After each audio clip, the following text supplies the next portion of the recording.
Okay, it is officially iPhone season, and I'm back with another unboxing video of the iPhone 15 Pro Max. I have it here in the natural titanium with the base storage of 256 gigs. So Apple has bumped up the base storage to 256 gigabyte, but you do have to pay that entry-level price of $1,200 US.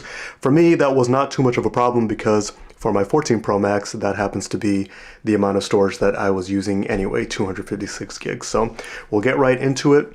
I did choose the natural titanium. It's one of the new colors. Usually I go for the black or the graphite, but this year I thought I'd try the lighter color. I did used to have the 12 Pro Max in silver, white silver, and I did like that color. So we, as usual, have two pull tabs.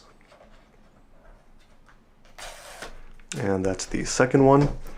And we'll go ahead and unbox and see the first impressions. And there it is in the natural titanium color. That actually is pretty nice. It's a kind of a gray silver kind of color on first impression. And let's get it out of the box and hold it for the first time. Yeah, wow, I can tell that it is lighter. So now, of course, with the 15 Pro Max, we have the titanium sides, which you can see over here, the change in material from stainless steel.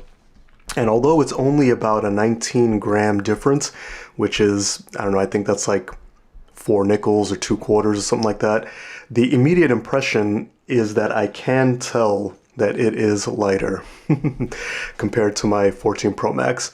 Well, the difference is not huge, but it definitely is noticeable on the first impression. So let's take a closer look at the titanium sides. There is the power button. And of course, the next change on the bottom is the USB-C port with the speaker hole cutout and the microphone cutout. We have the volume buttons, nice as clicky as always on the left side, and the new action button that replaces the mute button. So before we take a closer look at the phone, let's see what's in the box.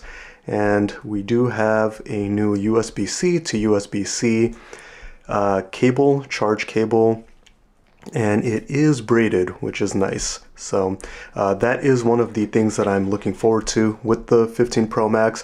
Obviously, year-to-year upgrades from for the iPhone and most technology nowadays is not too much. There isn't a lot of changes. So, but with the 14 Pro Max, which I didn't review last year, I didn't think there was that many significant changes compared to the 13 Pro Max. There was the dynamic island and the 48 megapixel camera. The dynamic island was nice, but the camera I didn't think was such a huge bump up. It was still clearly cell phone photography.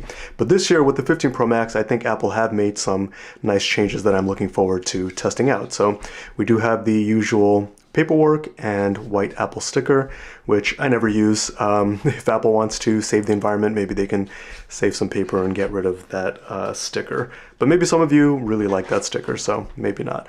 Let's set the box to the side. That's all we get as usual, and I will peel off the screen protector. Nice. And as I speak, I will power that on. So yeah, first impression, it is lighter than the 14 Pro Max. I know that Apple have also shaved a tiny bit of height off of it and width off of it by reducing the bezel size. So they've been able to reduce the bezel size and shrink the dimension of the phone very slightly, but that's also appreciated because I do use the Pro Max phones and they are gigantic. So any little bit of weight savings and dimension reduction is appreciated. So here's the first look with the screen on. It is looking good. So yeah, I'm going to set that up and I'll be right back. Okay, I'm back having set up the 15 Pro Max. I went ahead and put on a screen protector and I have everything restored and set up. And having handled it for a few more minutes, I have a couple more thoughts that I don't think I mentioned initially, which first of all, of course, is the slightly rounded edges over here compared to the 14 Pro Max, which was pretty sharp on the ends, on the edges. There are 90-degree angles. So Apple have curved it slightly here. Now, if you're someone that wears a case, like I always do, I have the much maligned fine woven case over here. I always wear a case. If you have a case on, then compared to the previous last few years phones, you won't really notice much of a difference because the case is already kind of softened up the edges over there. But that being said, that does make it nice to handle. Like I said initially, the lighter weight is noticeable as well. So I do think that those little refinements are kind of nice compared to the 14 Pro Max. Moving on to the natural titanium color itself, usually I go for a darker phone. I have the space black here, of course, and I've had the graphite phones of the past, but the natural titanium color is nice. It's kind of like a warm gray. It's mostly gray, but in some light it does have a little bit of warmth to it. Like if I have the light shining over here, you can see kind of a warm undertone. And of course, natural titanium frame is pretty much kind of the same color as the Apple Watch Ultra. So I think that about does it for my first impressions. I do like it.